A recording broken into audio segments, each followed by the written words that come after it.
Yan, good morning po sa mga mahal naming taga-subaybay. So, salamat po sa buhay niyo na laging nakikinig ng salita at paalala ng salita ng ating Diyos. Sa umaga pong ito, tayo po ay dadako sa ating morning devotion na pag-uusapan po natin ay maging tapat, no, sa lahat ng bagay. So sabi po sa Kawikaan 28:20, ang sabi po dito, ang taong tapat ay sasagana sa pagpapala. Maliwanag sa Biblia na ang katapatan ay susi sa pagpapala ng Diyos. So tunay na ang Diyos ay mabuti. Amen? Sa kabila ng pandemyang ating nararanasan, ay nananatili tayong malakas at malusog dahil sa patuloy na pag-iingat at pagkalinga sa atin ng ating Panginoong Diyos. So sa panahong ito, tayo ay nalilito at hindi alam ang gagawin. Ang salita ng Diyos ay nagsisilbi nating lakas, yan, pagkat tapat ang Diyos sa kanyang mga pangako sa atin. Amen? So, sa kaakibat naman nito ay may pagsunod natin sa kanyang mga utos upang patuloy nating maranasan ang kanyang biyaya sa atin. Bawat isa ay binigyan ng kalayaan na pumili at gumawa ng desisyon sa kanyang buhay. So, pinipili mo bang maging pinakamainam sa lahat? Amen. So, alalahanin natin ang lahat ng ating gagawin ay may ibubungang mabuti o masama. Kaya't napakahalaga na tayo ay makinig sa mga payo ng ating mga magulang, kaibigan, kaopisina o kakilala na nagmamalasakit sa atin. May mga pagkakataon na ang kanilang payo o paalala ay hindi natin binibigyan ng pansin.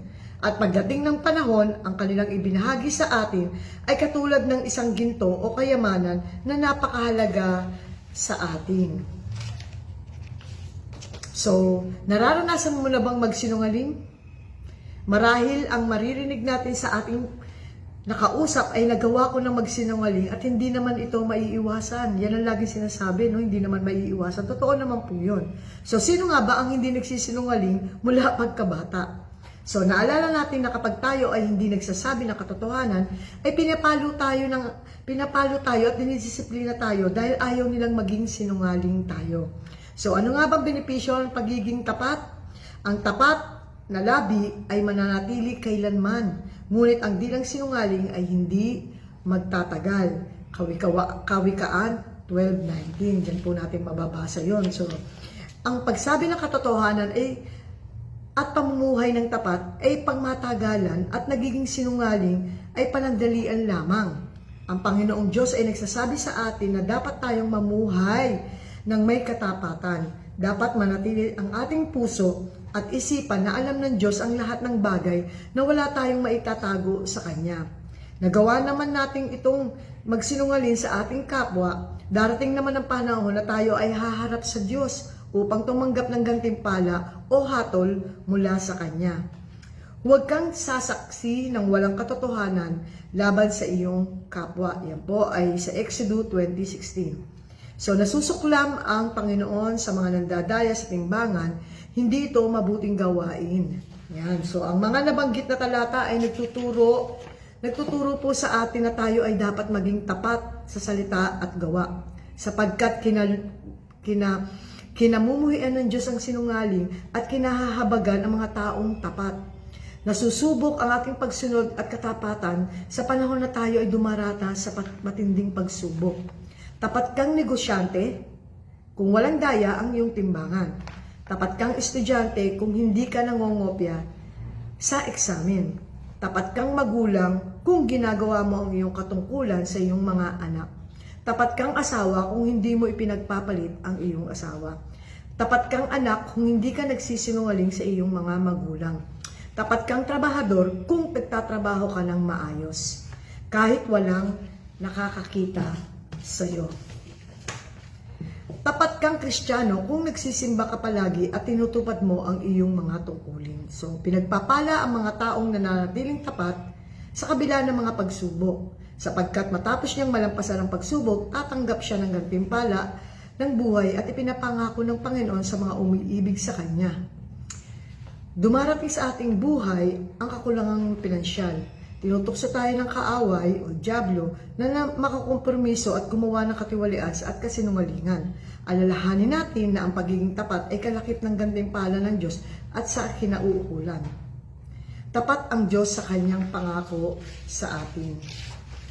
At mas mahalaga pa rin ang maging tapat sa harap ng Diyos. Kaya dapat mas piliin mo na katapatang ito dahil ang susi ng pagpapala ng Diyos. Masasabi mo ba ngayon na ikaw ay tapat sa Diyos? Kung hindi, may panahon ka pa para magbago. Gusto mo bang mapagpala? Piliin mong maging tapat. Iwasan mo ang pagsisinungaling at pandaraya at tandaan mo, ang daan sa pagpapala ay katapatan. At ikaw ay sasagana sa pagpapala kung tapat ka, laging maging tapat. So, yan lang po. Salamat po sa inyong pakikinig. Naway meron po kayong napulot na aral sa umagang ito at laging po natin itong dalhin sa araw-araw nating buhay ang lahat ng napapakinggan nating mga salita ng ating Panginoon. Dahil ito po ang ating sanggalang sa araw-araw ng ating buhay kung tayo po ay dumadaan sa mga pagsubok. Salamat po. Bye. God bless you all. Hi everyone. Kamusta na po kayo? Thanks God, it's Friday. Purihin ng Panginoon. Isa na namang edisyon ng morning devotion ng ating natunghayan sa umagang ito sa pamamagitan ng ating kapatid na si Ate Sol. Salamat sa kanyang buhay. Dumako tayo sa panalanginan para sa umagang ito. Let us pray. Banal at mapagpalang Diyos, pinupuri ka namin at pinasasalamatan sa umagang ito ng Friday. Isa na namang edisyon ng morning devotion ng aming napakinggan sa pamamagitan ng iyong anak na si Ate Sol Uy. Thank you po Panginoon dahil muli kaming na-challenge, na-inspire, napagpala sa aming napakinggan sa umagang ito na kung saan nagpapaalala sa amin na ikaw ay mabuti, tapat at dakilang Diyos na hindi nagbabago mula noon, ngayon at magpakailanman. Sa mga oras na ito, pinagpipray ko po ang lahat ng mga nakikinig, nanonood, nakikibahagi, nakikiisa sa aming morning devotion. Salamat po Panginoon, nawa anuman po ang kanilang ginagawa ay patuloy niyo po silang samahan. Patuloy niyo po silang ingatan, patuloy po nilang maramdamang buhay kang Diyos na kahit kailan na hindi nagbabaya, hindi nag-iwan sa bawat isa sa kanila. At nawa Panginoon, I pray na maging victorious ang kanilang buong maghapon at anuman po ang kanilang mga gagawin sa buong araw na ito.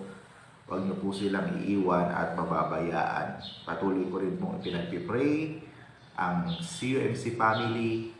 Patuloy niyo pong pagpalain ang iglesyang ito, ang bumubuo ng konseho, ang bawat lay organization, ang kanyang mga mission, vision, dakilang Diyos.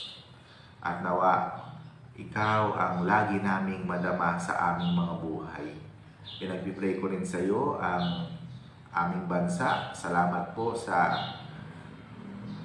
magandang panahon na patuloy na ipinagkakaloob mo sa amin. Bagamat may mga typhoon, mga bagyo na pumapasok sa aming bansa. Katulad ngayon po si bagyong Jenny. Subalit patuloy niyo po kaming iniingatan. Patuloy niyo po kaming sinasamahan. Patuloy niyo po kaming pinoprotektahan.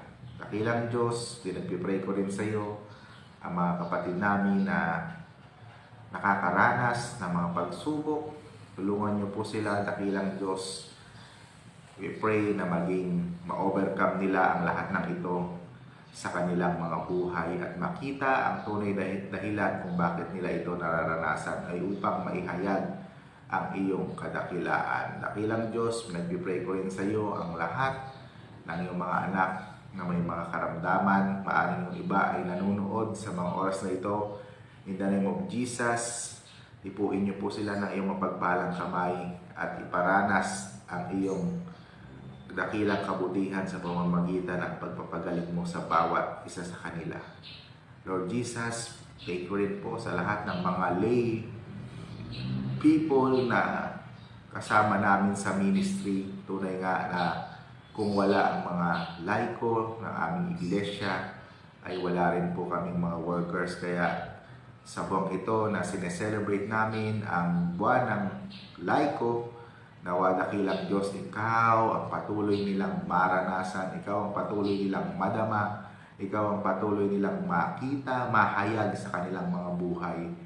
Na salamat po dahil tinawag mo sila at kabahagi sila sa iyong ministeryo. Lord Jesus, huwag niyo po kaming pababayaan sa buong maghapon. Ikaw ang aming patuloy na maranasan. At nawa, ingatan niyo rin po ang mga kapatid namin na nasa ibayong dagat. Malayo man sila, ngunit hindi po sila nalilingid, nawawaglit sa aming mga isipan. Lagi po silang kasama sa aming mga prayer. Ilang Diyos, ito po ang aming panalangin sa pangalan ni Jesus na aming Panginoon at dakilang tagapagligtas. Amen. So yan. Praise God. At natapos na naman tayo sa isa na namang edisyon ng morning devotion para sa umagang ito ng Friday.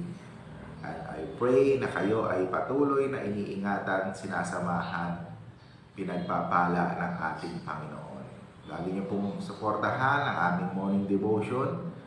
I-share niyo po, itag niyo po sa iba para mas marami pang makapakinig, mapagpala, at maranasan yung presensya ng Panginoon sa kanilang buhay sa pamamagitan ng ganitong kaparaanan.